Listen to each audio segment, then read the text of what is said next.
that's a big thought process, big area.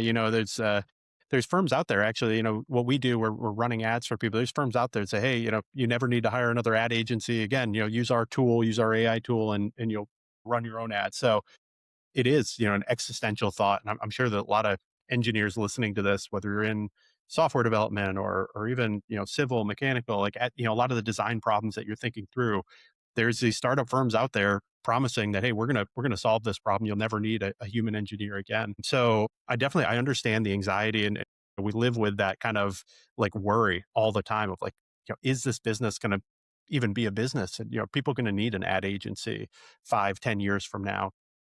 But I think the only thing you can do is one, I do kind of, make myself feel a lot better knowing that what we talked about earlier, the human in a loop, human decision making is never going to go away. I think much more likely we're going to get a lot more efficient by using some of these AI driven tools. But at the end of the day, you know, I always joke with Google Ads. If anybody has ever touched Google Ads before, you'll know that if you're running a Google Ads account, you keep getting these calls from the Google reps. They have, about once a quarter, they call you and they say, hey, we have these AI suggestions for you.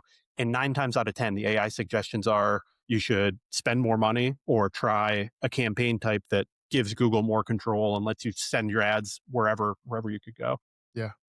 And I think that's kind of like the direction that AI's, some of it honestly is sometimes the right decision for different businesses, but without having that overarching business context and the ability to kind of put the brakes on and say, whoa, hey, this doesn't feel right, or I don't think this is the right decision for me here. Let's dig a little bit deeper in. I don't think we're ever going to get to a point where, you know, from a strategic mindset perspective, AI is coming in and making all the decisions soup to nuts without any human involvement or humans kind of prompting and coming up with how we're making those decisions and what the goals are.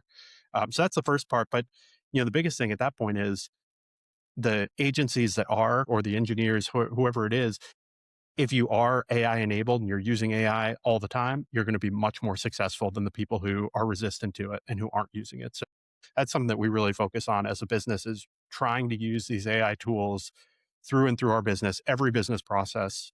Something we do every other Friday. We have what we call the tech jam, where we get the whole team together and it's either a client problem or a new technology or something. And it doesn't have to be a billable something that's going to go out the door for a specific client. It's just we've blocked off some time to give ourselves just to play with a new tool, to learn something, and to see if we can implement this and use it, whether it be for a client or for internal processes.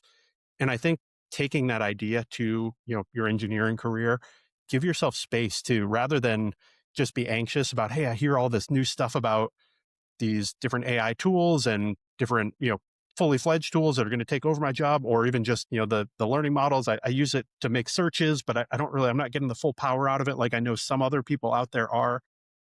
Just get into it. Just start playing with it, start learning it, and start figuring out how it applies to your workflow, because that's really what's going to give you job security in the future, is understanding that you'll still be doing what you're doing, but doing it in a much more efficient way using all these new tools. And you're probably not as far behind as you think. That's the other thing too. It's Yeah. it's surprising as you start to go out there, realizing how large a proportion of the population hasn't even like run a search through ChatGPT yet or Yeah. something. So like if you've even touched it, you're probably, far beyond a lot of people out there. And so, Andy, where are you looking to grow your firm this next year?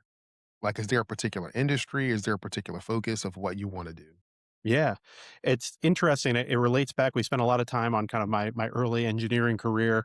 I talked about how I kind of got out of the manufacturing space, and now as a firm, we're kind of jumping back into it and serving a lot more specialty manufacturers.